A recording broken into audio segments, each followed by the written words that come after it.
Stop Comedy Club. How's it going tonight? Oh, come on. This is a big crowd. I want to hear it. How's it going? Woo! Oh, isn't it so nice that everybody's all packed in here and we're having fun? Isn't it? Yeah! Woo! Anybody still got this on? No! I do. You want to know why? Because I found out in 2020, at the very least, if you ever run out of toilet paper, just don't put it on after you use it. It's a great crowd. A little bit of current events for me. I just found out that I have the diabetes. Yeah. Not a lot of shock sounds in here. Oh, the fat guy has diabetes, really? Yeah, no. I mean, so far everybody I've told sounded just as surprised as the people when they said the Snoop Dogg was smoking weed right before the halftime show. No, but yeah, I'm taking care of it though. I'm reversing things right now. I'm doing good. It was a little bit of a shock. The best part about it was the doctor ended up giving me the blue pill. Yeah, nothing to be ashamed of, man. Nothing to be ashamed. I've been with the same woman for 26 years. This is just another level to the game. That's all. Seriously, doctor says I'm going to give you a high dose. You might only want to take half of that pill. I got home right away and I'm like, whole pill! Let's go! And she didn't explain it as well as she should have, because she was like, oh, she goes, it is instantaneous. I'm like, yeah, I was wondering how long it took to kick in. And she goes, yeah, it should be right away. I'm like, okay. So yeah, we got home that first night, I popped that sucker, and 15 minutes later, nothing. And I'm a little disappointed, you know? And so we finished up, we did our thing, and you know, and it was funny too, because afterwards I decided to do what I should have done in the first place and read the pamphlet. Apparently you were supposed to take it 30 minutes before, and then you have a 4-hour window. Yeah, now my wife has gone to bed and I have seen an interesting TikTok and I have a boner for the next 3 hours. You live and you learn. And the best part was, that this is actually really true, when I got the pills from the pharmacist, I brought them home and I was in a hurry to get to work. And I had taken them out of the bag and I was walking through the living room and I set them right in front of the TV on the TV stand. And then I rush out of the house and head to work, because I work the third shift.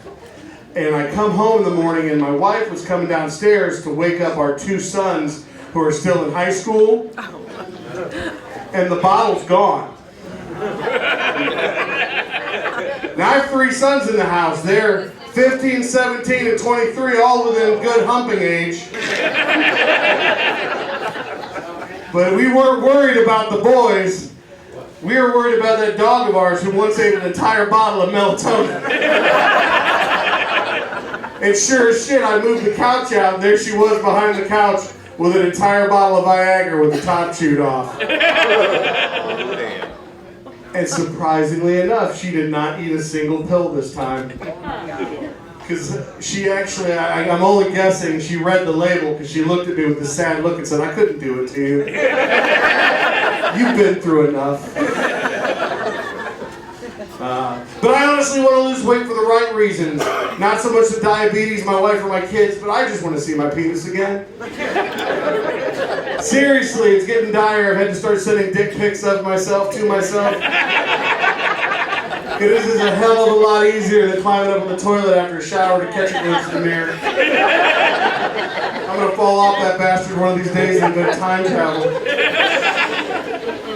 Yeah, no, I got diagnosed with the sleep apnea about 2 years ago as well, and that actually did help me lose some weight. I was about 330 pounds. I'm down to about 240 now. So I gotta keep going.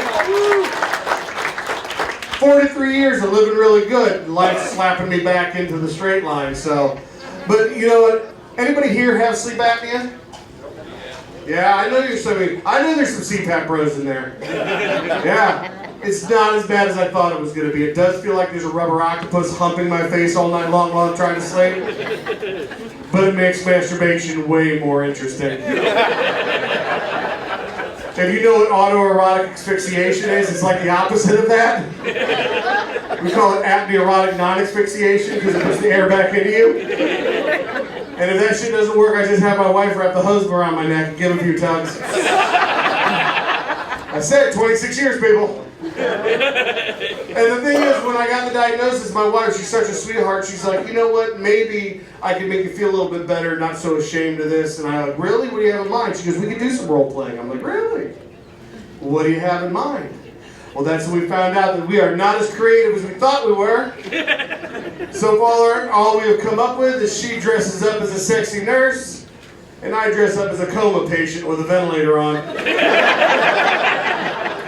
Yeah, which we also found out, because of that, sex hasn't changed much either. I lie there and just breathe heavy, and she does all the work. And during the pandemic, I learned another good thing about myself. With all that downtime and all the time I was on my computer and my cell phone, I am really kind of tired of titties. I love some of the men's heads who snap up real quick, like, what?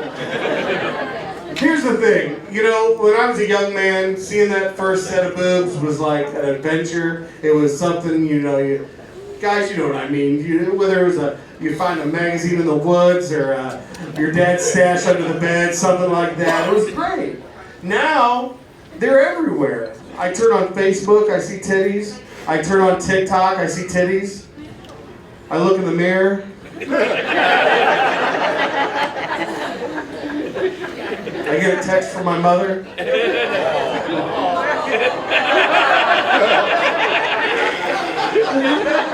Oh, that's realer than you think.